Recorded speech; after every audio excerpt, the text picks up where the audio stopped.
Baik teman-teman, pagi ini mari kita ikuti rangkaian acara misa Natal kita yang akan dipimpin oleh Romo Cahyo.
Pada pagi hari ini kita semua berkumpul sebagai satu lingkungan.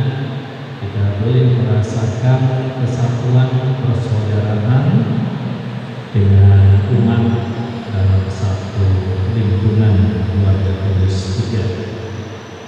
Kita bersukacita, kita ingin juga belajar dari kehadiran Tuhan kita Yesus Kristus melalui perayaan Natal. Oleh karena itu, mari kita siapkan hati kita supaya kita juga bisa merasakan sukacita di dalam keluarga kita, di dalam kelompok kita, di dalam komunitas, dan juga di dalam lingkungan kita. Saya mengaku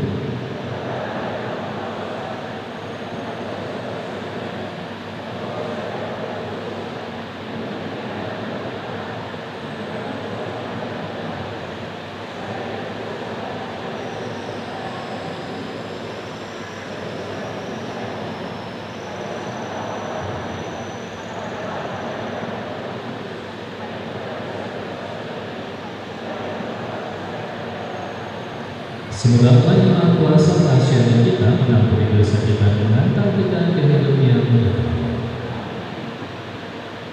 Tuhan kasihanilah kami. Kristus kasihanilah kami. Tuhan kasihanilah kami. Berdoa kepada Allah di surga. Amin.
Bacaan dari surat pertama Rasul Yohanes.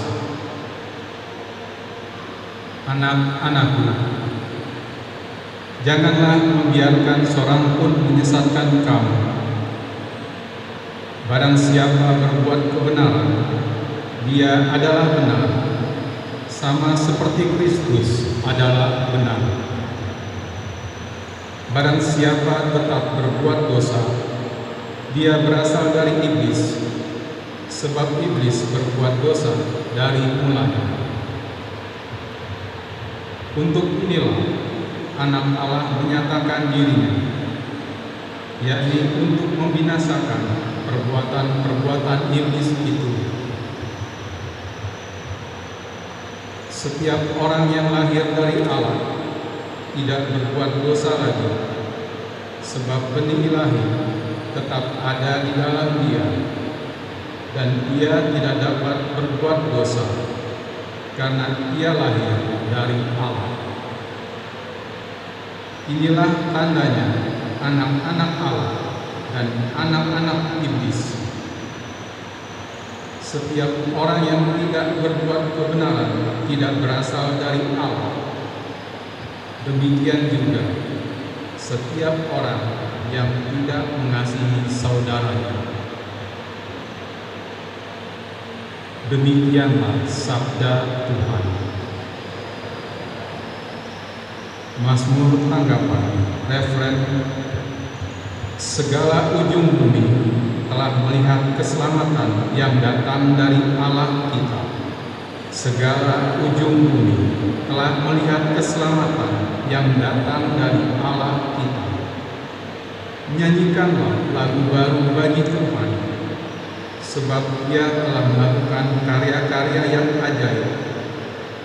Keselamatan telah dikerjakan oleh tangan kanannya, oleh lengannya yang kudus. Segala ujung bumi telah melihat keselamatan yang datang dari Allah kita. Biarlah gemuruh laut dan segala isinya, dunia dan semua yang diam di dalamnya. Biarlah sungai-sungai bertepuk tangan dan gunung-gunung bersorak-sorai bersama-sama. Segala ujung bumi telah melihat keselamatan yang datang dari Allah kita. Biarlah mereka bersorak-sorai di hadapan Tuhan, sebab Ia datang untuk menghakimi bumi. Ia akan menghakimi dunia dengan keadilan dan mengadili bangsa-bangsa dengan kebenaran. Segala ujung bumi telah melihat keselamatan yang datang dari Allah kita.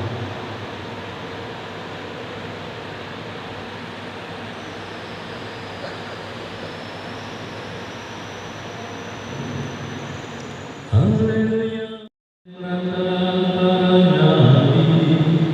Pada zaman akhir ini Ia berbicara kepada kita dengan perantaraan anaknya.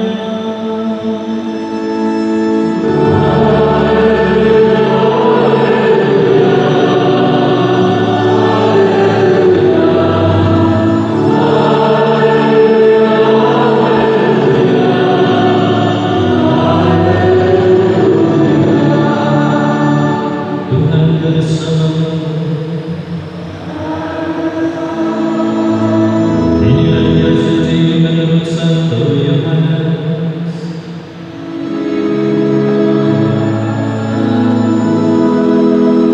Sekali peristiwa, Yohanes berdiri di tempat yang membaptis orang di Sungai Yordan bersama dengan dua murid. Ketika melihat Yesus lewat, Yohanes berkata, "Lihatlah anak domba Allah." Mendengar apa yang dikatakan Yohanes, kedua murid itu pergi mengikuti Yesus. Tetapi Yesus menoleh ke belakang dan melihat bahwa mereka mengikuti Dia. Yesus lalu berkata kepada mereka, "Apakah yang kamu cari?" Kata mereka kepadanya, "Rabi," yang artinya guru, "di manakah engkau tinggal?" Yesus berkata kepada mereka, "Marilah dan kamu akan melihatnya." Mereka pun datang dan melihat di mana Yesus tinggal, dan hari itu mereka tinggal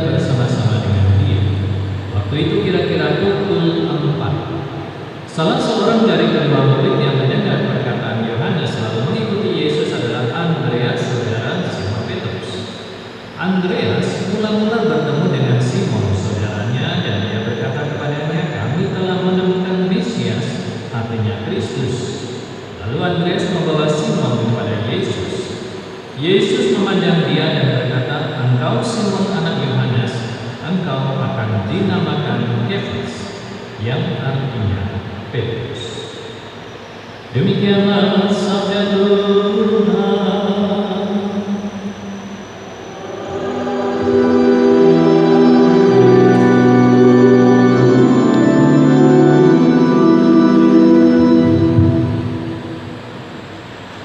Suster, Bapak Ibu, kaum muda, anak-anak yang dikasihi Tuhan,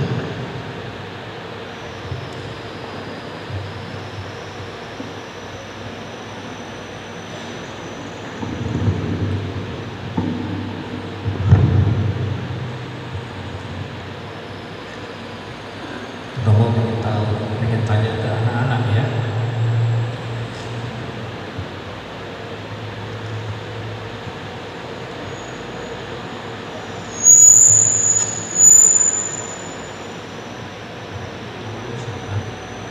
Layakan kalian stop. Kristo. Kamu senang tidak merayakan Natal? Senang. Kenapa? Karena bisa dirayakan kelahiran Yesus Kristus. Memangnya Natal kelahiran Yesus. Yesus itu siapa? Mesias. Mesias itu siapa? Anak Allah. Allah memang punya anak. Menjadi Katolik hanyalah sebagai warisan, maka ada kecenderungan kita, terutama untuk anak-anak muda, mereka menjadi hanya ikut-ikutan, dan ketika mereka mulai ditanya, maka mereka bisa mengalami kegoyahan. Ya, jadi ini yang harus kita sadari. Itulah sebabnya mengapa perayaan Natal itu juga harus terus dirayakan, ya, supaya kita bukan hanya merayakan pestanya saja, tetapi tentang iman kita. Ya. Jadi inilah satu misteri yang sangat besar yang harus kita renungkan dengan baik. Perayaan Natal, keyakinan kita, ya, kita memang belajar bahwa Yesus Kristus itu lahir, ya, Tuhan Yesus itu lahir. Tetapi sekarang kita harus mulai bisa membayangkan ternyata ada kodrat yang berbeda. Kodrat kita, ada kodrat Tuhan, ada kodrat sebagai manusia, ada kodrat sebagai binatang, ada kodrat sebagai tumbuh-tumbuhan, dan seterusnya. Nah, dari berbagai macam kodrat-kodrat yang kita bisa cermati, yang bisa kita alami, ternyata ada tingkatan-tingkatan. Ya. Kodrat yang lebih, misalkan tumbuhan, dia tidak bisa kodrat sebagai tumbuhan, pasti ada keterbatasannya. Yakni dia tidak bisa berpindah sendiri. Ya. Kodrat binatang dia lebih tinggi, dia bisa berpindah-pindah. Ya. Tetapi manusia juga mirip-mirip dengan binatang. Ya. Maka itulah paling tidak kita bisa membedakan adanya kodrat-kodrat yang berbeda. Manusia itu di dalam bahasa Latin dikatakan sebagai animale rasional. Animale itu kan animal, ya, berarti binatang. Manusia itu binatang sebenarnya, tetapi ada rasionalitasnya, ada akal budi. Maka itulah yang membedakan manusia dengan binatang. Kodrat manusia berbeda dengan kodrat binatang. Ya, jadi kita sudah bisa membedakan lagi, oh ternyata seperti itu. Oleh karena itu, Bapak Ibu, disinilah kita juga belajar bahwa ketika kita tidak menggunakan akal budi kita, maka kita menjadi turun. Kodrat kita menjadi turun, menjadi kodrat binatang. Ya, kalau kita tidak pakai akal budi kita, maka kodrat kita menjadi lebih rendah. Kita menjadi kodrat binatang. Ya. Nah, itu kurang lebih gambaran-gambaran. Nah, lalu bagaimana dengan peristiwa kenapa kodrat Tuhan itu harus menjadi manusia, menjadi kodrat yang lebih rendah? Ya. Bapak Ibu, sekarang di zaman yang kalau dulu orang berrelasi dengan binatang itu bisa sangat dekat karena kebiasaannya. Kalau orang yang berburu, biasanya mereka akan dekat dengan hewan-hewan yang menjadi penjaganya, entah itu anjing atau apa, yang menjadi temannya di dalam berburu. Dan manusia pasti juga akan mencoba mendekati hewan-hewan buruan, dan dia akan mempelajari cara-cara atau kebiasaan dari hewan-hewan buru. Artinya, kalau manusia mau mendekati, maka dia harus merendahkan. Dia harus membiasakan kebiasaan-kebiasaan yang lebih rendah. Ya, jadi kalau manusia mau mendekati misalkan anjing, kucing, dan sebagainya, maka dia harus bisa membuat supaya hewan ini tidak merasa kita ini sebagai orang yang jahat atau orang yang asing, tetapi menjadi sahabat bagi mereka. Ya. Maka kalau kita sudah bisa mengenali karakter dari anjing atau binatang-binatang piaraan, maka binatang itu akan menjadi sahabat bagi dia. Ya. Kita akan menjadi sahabat bagi mereka.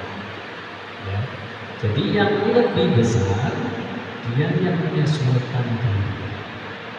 Ya, kodrat yang lebih tinggi, dia yang bisa menurunkan. Tetapi kodrat yang lebih rendah agak sulit untuk naik ke kodrat yang lebih tinggi. Ya, jadi di situ ada sedikit perbedaan. Kodrat yang lebih rendah menjadi lebih sulit atau bahkan tidak bisa menuju kodrat yang lebih tinggi. Tetapi kodrat yang lebih tinggi itu memungkinkan untuk turun ke kodrat yang lebih rendah. Ya. Jadi teori ini perlu kita pahami untuk kita juga bisa memahami tentang kodrat Tuhan. Ya. Bagaimana kita menuju kodrat yang lebih tinggi? Rasanya tidak mungkin. Tetapi kodrat yang lebih tinggi bisa turun. Ya, jadi kalau Tuhan menjadi manusia itu, dia bisa, karena dia Tuhan. Ya, jadi kalau Allah menjadi manusia itu ya memang bisa. Memang kemudian seringkali orang Katolik juga bisa mendapat pertanyaan, apakah Tuhan itu bisa menjadi batu? Apakah Tuhan bisa menjadi kayu? Apakah Tuhan bisa menjadi kursi? Bahkan juga dikatakan apakah Tuhan bisa menjadi sampah? Nah, kalau kita cuma ditanya soal bisa atau tidak bisa, jawabannya bisa. Ya. Tetapi harus ada kelanjutannya. Kelanjutannya adalah untuk apa? Jadi kalau Tuhan jadi musik, lalu dia membuat apa? Justru Tuhan jadi manusia karena dia ingin menjadi sahabat, karena dia ingin menolong. Ya, jadi seperti itu. Tuhan jadi manusia karena Tuhan ingin menyelamatkan. Nah, dalam tadi baik mengantar Injil, sudah begitu lama manusia itu sudah ada yang berjuang, berusaha untuk selamat, yakni melalui para nabi. Tetapi ternyata tidak bisa selamat. Maka akhirnya Tuhan sendiri yang harus menyelamatkan. Nah, jadi cara berpikirnya harus demikian. Sudah diutus para nabi, tapi tidak ada yang bisa selamat. Lalu bagaimana kita mencoba untuk mengajarkan atau memahami ini? Biasanya Romo memberikan ilustrasi, bayangkan saja. Karena manusia ini kan tidak ada yang bersih. Manusia ini dulu semua satu dengan Tuhan sebagai yang suci. Tadi dalam kitab Yohanes, dalam surat Rasul Yohanes dikatakan bahwa ya, kita semua berasal dari Allah, kita suci. Tetapi karena dosa, karena kuasa jahat, karena bujukan iblis, akhirnya kita jatuh. Maka kita bayangkan semua manusia ini jatuh. Ibarat kita jatuh ke jurang yang sangat dalam. Kalau kita jatuh ke jurang yang dalam, kita sudah bisa bayangkan, kalaupun kita hidup, mungkin tangan kita patah, kaki kita patah, punggung kita, tulang kita ada yang retak dan sebagainya. Tapi kita masih hidup, masih syukur. Ya. Tetapi kita sudah tidak berdaya. Jadi belum jatuh. Kira-kira apa yang bisa kita lakukan? Apakah kita bisa naik? Bisa, tapi cuma sedikit. Mungkin kita bisa merayap, kita bisa merangkak dan sebagainya. Tapi kalau itu jaraknya misalnya 100 meter, mungkinkah kita bisa naik sendiri ke atas?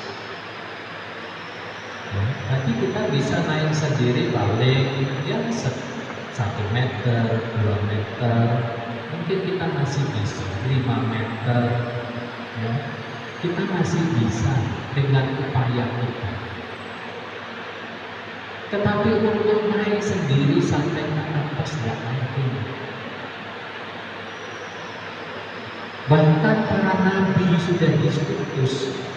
Katakanlah para nabi itu kalau mau dibilang dia juga manusia, para nabi ya manusia. Mau dibilang dia manusia yang hebat, oke. Ya paling kalau dia tadi jatuh, mungkin tangannya yang patah, kakinya juga luka tapi masih bisa. Oke, dia bisa naik lebih dulu. Lalu dia ajarkan, ini loh caranya kalau kamu ingin selamat. Tetapi para nabi juga tetap tidak ada yang bisa naik sampai 100. Karena itu tadi semua manusia jatuh. Lalu siapa yang bisa menyelamatkan? Satu-satunya yang bisa menyelamatkan yakni Tuhan sendiri. Maka Tuhan perlu turun. Nah, jadi itulah peristiwa Natal. Tuhan turun kota. Dia menjadi manusia. Dan untuk jadi manusia dia lahir. Jadi itu peristiwanya seperti itu. Jadi Tuhan yang turun menjadi manusia untuk membantu kemudian mengangkat ke atas. Ya, jadi peristiwa Natal itu intinya di situ, bahwa Tuhan ketika Dia melihat tidak ada manusia yang bisa selamat, tidak ada manusia yang bisa naik sendiri ke atas, maka Tuhan yang perlu membantu kita. Ya, jadi ini peristiwa Natal itu harus kita pahami seperti itu, supaya kita juga tidak mudah terombang-ambing. Kita bisa mendampingi anak-anak kita, ya, terlebih di zaman sekarang ini. Bapak Ibu, kita tidak perlu takut mengenai kebenaran iman Kristiani ini sudah teruji. Mau dibilang pakai logika apapun, itu tetap apa yang diajarkan oleh gereja Katolik yang paling benar. Ya. Dulu kita dengan teman-teman Protestan, kita takut. Kitab sucimu kenapa ada Deuterokanoninya? Berarti kamu menambahkan kitab suci. Nah, ditanya seperti itu, umat Katolik bingung. Padahal teman-teman yang Protestan baru muncul itu di abad ke-15, 16, 1500-an, 1600-an. Sementara kitab suci Katolik itu sudah ada yang lengkap itu dengan Deuterokanonika sebelum itu. Nah, seperti ini kita harus belajar. Ya, Bapak Ibu, iman Katolik perlu kita hayati dengan lebih baik. Maka perayaan Natal jangan hanya menjadi sebuah perayaan, tetapi hendaknya sungguh-sungguh membuat kita semakin yakin bahwa melalui gereja Katolik kita akan bisa diselamatkan melalui Yesus Kristus.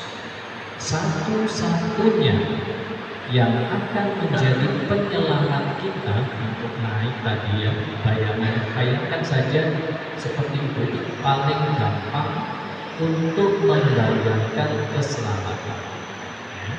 Jadi hanya Yesus yang turun, karena Dia adalah Tuhan yang turun menjadi manusia, lalu kemudian membawa ke atas.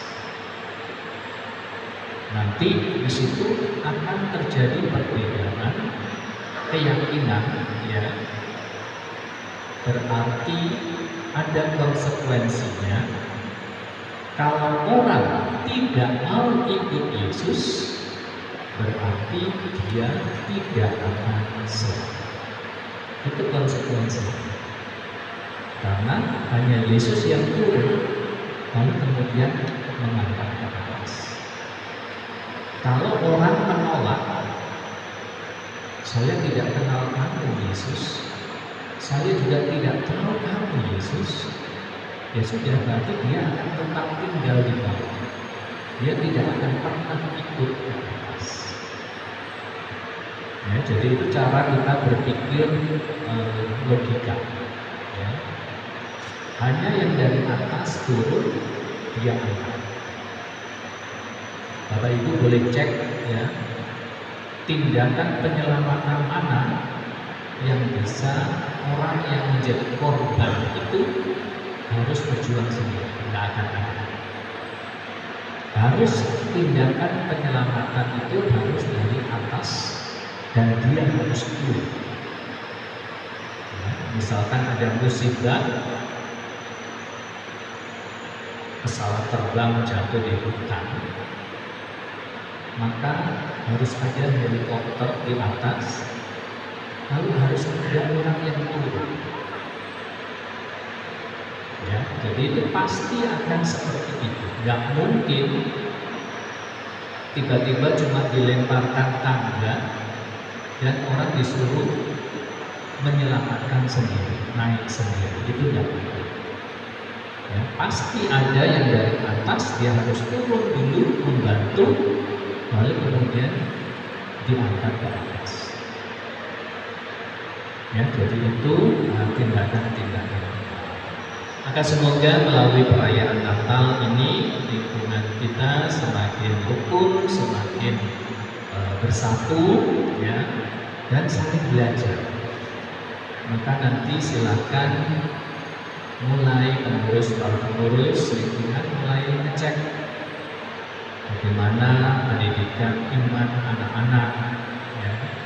Apakah semuanya di sekolah Katolik, ataukah ada yang belum mendapat pendidikan iman Katolik kalau di sekolah-sekolah yang non Katolik, ya, karena ini menjadi penting bagi anak-anak. Maka kalau ada hal-hal yang demikian, tolong dilaporkan supaya dicarikan jalan, ya, dicarikan jalan supaya anak-anak tetap bisa mendapatkan pendidikan iman Katolik yang baik dan benar. Ya, jadi ini penting bagi keluarga-keluarga, tolong juga memberikan perhatian untuk ini. Maka mari Bapak Ibu, dalam perayaan Natal ini kita sampaikan segala harapan-harapan kita untuk keluarga kita masing-masing. Semoga iman kita juga makin bertumbuh, makin berkembang, dan kita sungguh-sungguh bisa menjadi pengikut-pengikut Tuhan Yesus yang baik. Tuhan memberkati. Bagi gereja kita, ya Bapa, semoga iman akan keputusan Yesus tetap mendorong gereja untuk selalu memperbaharui diri, umat dan masyarakat seturut kehendaknya. Marilah kita mohon, tinggallah beserta umat-Mu ya Tuhan, bagi perdamaian di antara umat manusia. Ya Bapa, semoga nyanyian para malaikat terwujud benar dan tercapailah perdamaian, bukan perang, kebahagiaan bukan penderitaan, kegembiraan bukan kesedihan bagi seluruh umat manusia. Marilah kita mohon, tinggallah beserta umat-Mu ya Tuhan, bagi para pengangguran, gelandangan, pengungsi dan tawanan. Ya Bapa, semoga mereka dapat menemukan pada diri kami segala sesuatu yang mereka perlukan, tangan kanan yang menolong, dan terutama hati yang penuh cinta kasih, serta mau berbagi berkat. Marilah kita mohon, tinggallah beserta umat-Mu ya Tuhan, bagi kami yang merayakan Natal bersama di tempat ini. Ya Bapa, semoga hari ini menjadi hari yang menggembirakan dan penuh sukacita bagi semua umat lingkungan kami. Semoga dengan kegembiraan ini kami boleh berbagi berkat bagi sesama sambil berjalan bersama-sama seturut jalan Tuhan yang penuh kedamaian. Marilah kita mohon, tinggallah beserta umat-Mu ya Tuhan. Allah Bapa yang Maha Pengasih dan Penyayang, kami mohon pandangan kami dengan kasih sayang-Mu agar kami semakin sadar bahwa Engkau beserta kami dan kami beserta Engkau, bahwa Engkau adalah Allah kami dan kami adalah anak-Mu, bahwa Engkau Bapa kami dan kami putra putrimu, kami Kristus putramu Tuhan dan Penantara kami yang hidup dan berkuasa kini dan sepanjang masa. Amin. Dan kita bersyukur.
Sediakan Allah kami agar dengan persembahan ini kami menghormati kemuliaan Tuhan. Semoga dengan menerima sakramen ini kami semua bersatu padu dengan pengantaran Kristus Tuhan kami.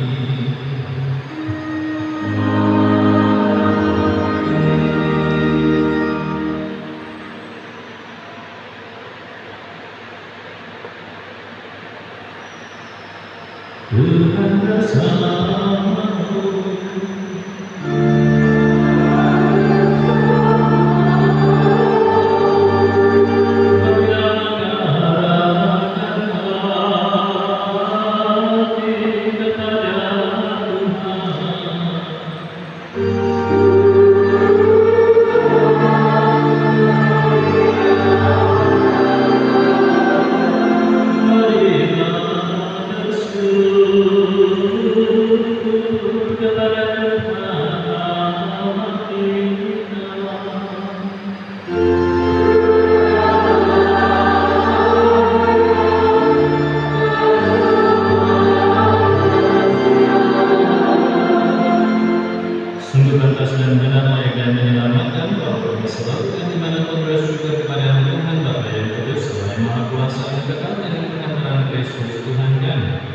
Melalui penjelasannya hari ini, Ia yang tampil cemerlang memulihkan kami, sebab ketika kedatangan kami ditopang oleh sabda-Mu, tidak hanya kefanaan insan kami beralih menuju kemuliaan kekal, tetapi juga berkat persatuan yang mengagumkan kami dipulihkan kembali menjadi sebab itu bersama firman suara para malaikat, kami memuji-Mu dengan sukacita sambil bernyanyi.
Kuduslah Roh Tuhan, sumber segala kekudusan, maka kami mohon kuduskanlah persembahan ini dengan pencurahan Roh-Mu, agar bagi kami menjadi tubuh dan darah Tuhan kami Yesus Kristus.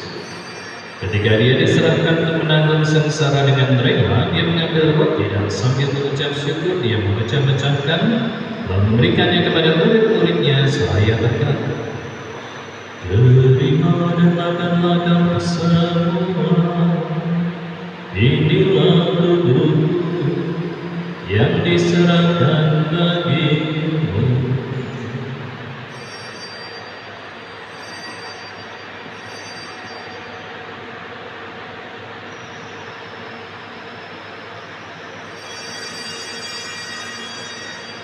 Demikian pula sesudah berjalan, Dia mengambil piala sekali lagi dan mengucap syukur kepada-Nya, memberikannya kepada murid-muridnya seraya berkata, "Terima dan minumlah kamu semua, inilah piala darahku, darah perjanjian baru dan kekal yang ditumpahkan bagimu dan bagi semua orang demi pengampunan dosa. Lakukanlah ini sebagai kenangan akanku."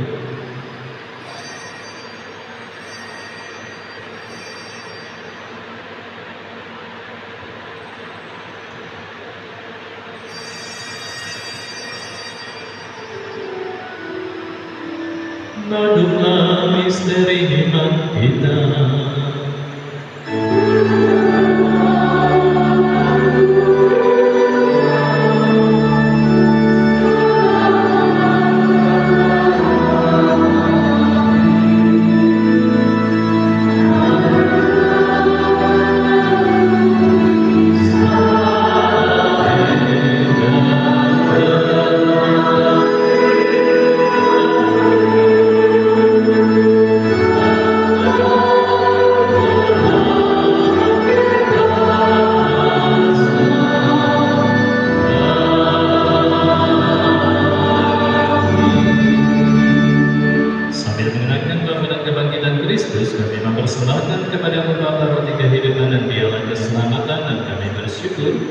sebab kami anggap layak menghadap Engkau dan berbakti kepada-Mu.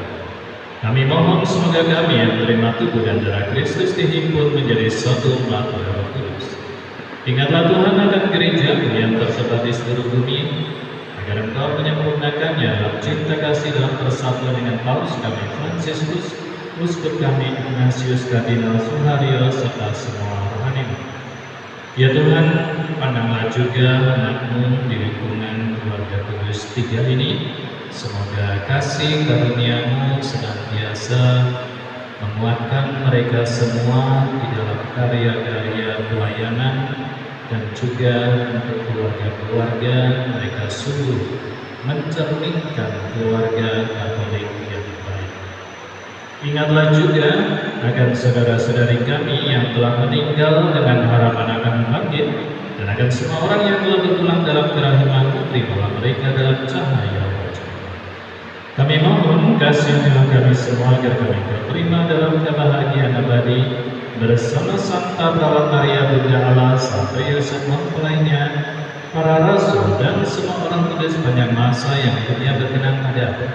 Semoga kami pun Kau perkenankan turut serta memuji dan memuliakan Dikau dengan pengantaraan Yesus Kristus.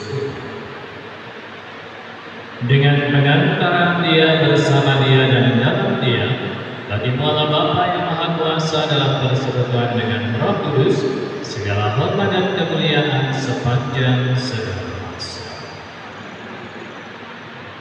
Saudara-saudari, Tuhan Yesus telah datang ke dunia karena Dia sangat mencintai kita.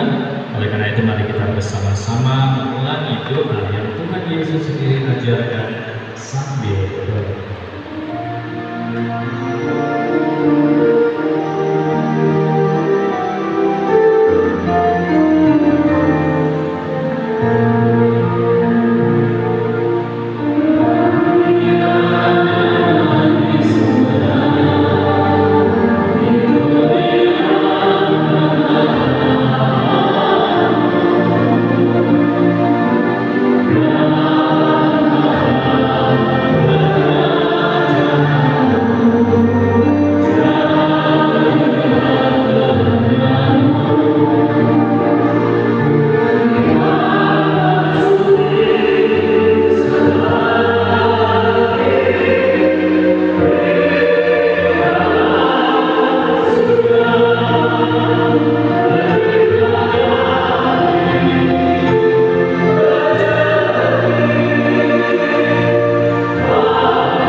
Dan semoga damai Tuhan selalu bersama. Mari kita saling berbagi tanda damai dan Kristus.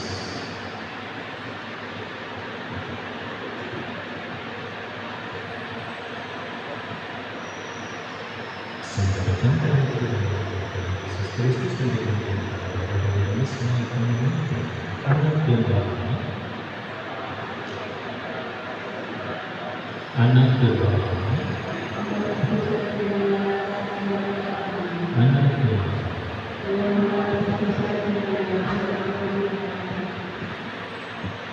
Lihatlah anak domba, lihatlah yang harus dosa dunia, bahagialah saudara-saudari yang dan kepercayaan anak domba.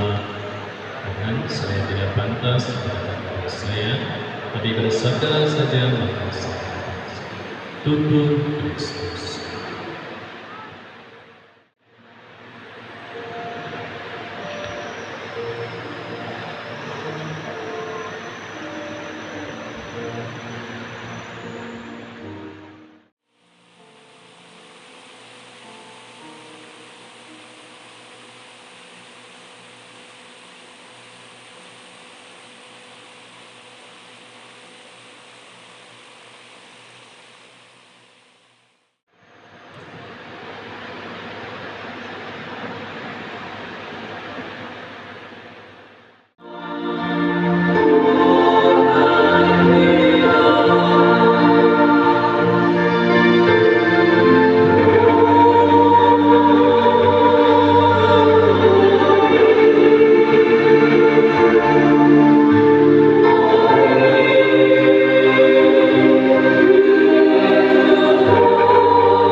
Dengan kasih-Nya yang melimpah, Allah telah mencintai kita sehingga Ia mengutus Putranya dalam rupa manusia.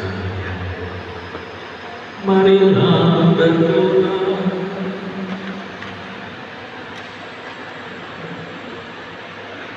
Allah Bapa yang Maha Murah telah menghadirkan Yesus dalam hidup kami.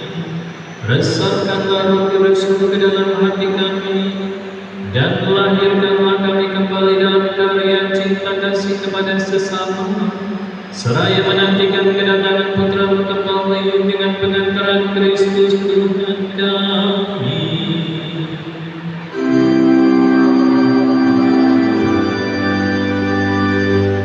Sekali lagi Bapak Ibu, kami dari para imam, para romo di Paroki Kudus mengucapkan selamat Natal dan Tahun Baru. Semoga umat di wilayah keluarga Kudus semakin bersatu, semakin guyup, ya, dan juga dalam persaudaraan saling membantu serta berharap untuk kehidupan keluarga yang lebih baik lagi. Ya, semoga keluarga-keluarga di keluarga Kudus mencerminkan sebagai keluarga Katolik yang baik. Mari kita akhiri perayaan suci ini dengan kita memohon berkat Tuhan bersama. Semoga Allah yang Maha Kuasa mencurahkan berkat melimpah untuk kita semua, untuk seluruh anggota keluarga kita, segala pekerjaan dan juga karya-karya pelayanan dimanapun kita berada. Bapa dan Putra dan Roh Kudus.